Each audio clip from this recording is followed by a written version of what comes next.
Hello tacticians, it's Nox here, playing Warhammer 40k Tacticus. In a moment I'll be giving my thoughts on what we should be doing to get ready for the event on Sunday the 16th, so we can get Aethana, the Eldar Autarch. However, first I'm going to be doing the one thing that I like to enjoy, which is having a good pull of these 10 requisitions. So let's see what I get.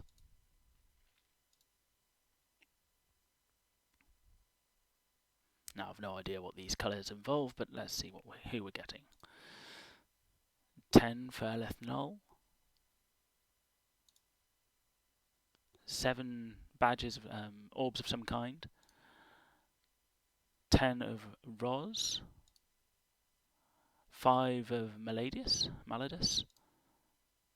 7 orbs for Xenos, 5 Chaos orbs, another 10 for the character. As always, this seems to be a bit disappointing, but the final one should give me someone new, I hope. No, it's given me Bellator. As always, a massive disappointment. So back to Aethana.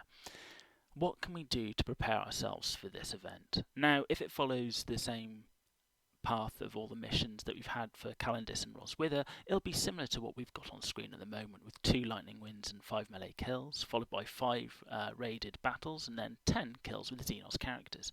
Now, there could well be differences, as there are differences between Roswither's and Calendis's events, but I imagine it won't change too much from what we see.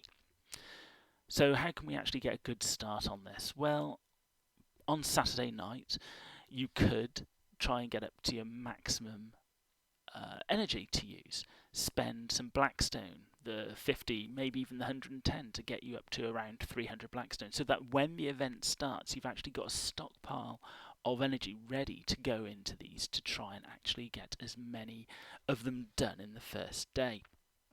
Now, the other thing you may wish to consider is, especially when raiding, there are actually a couple of missions which take less energy than others.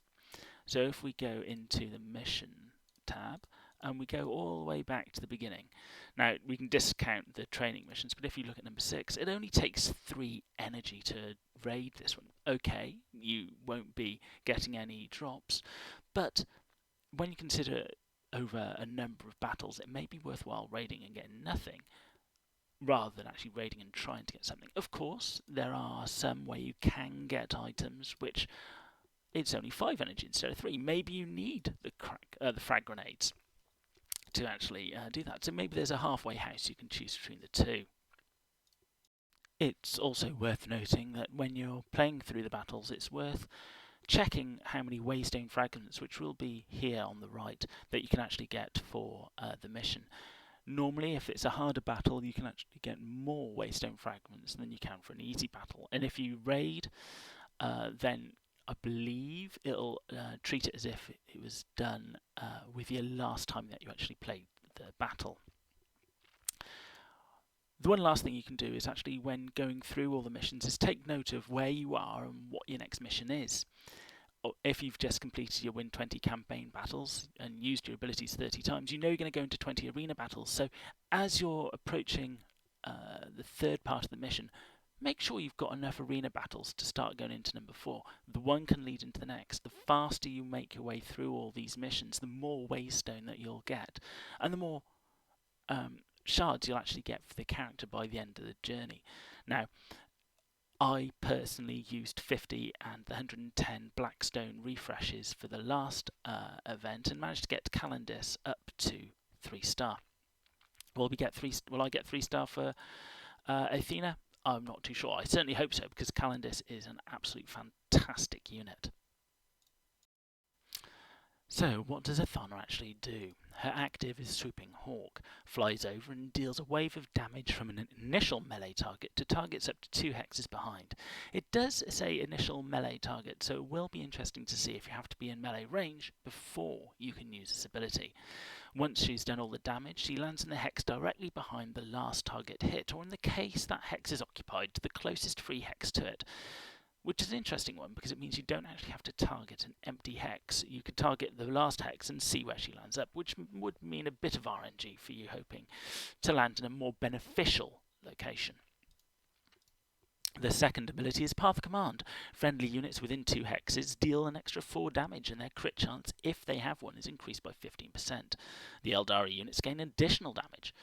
So pair her with Calandis, and all of a sudden you've got the extra damage and another 15%, taking Calandis's crit chance from something, I believe, 63% up to 78%. So literally every shot Calandis lands when Aethana's within 2 hexes is going to be a crit. So what are your plans to get Aethana? Are you going to rank her up all the way up to Legendary? Or maybe just keep her on the back burner because you're focusing on a different race? Let me know. So if you guys have enjoyed this, let the Emperor gives his thumbs up or even hit that subscribe. It certainly will help me. And I'll see you next time.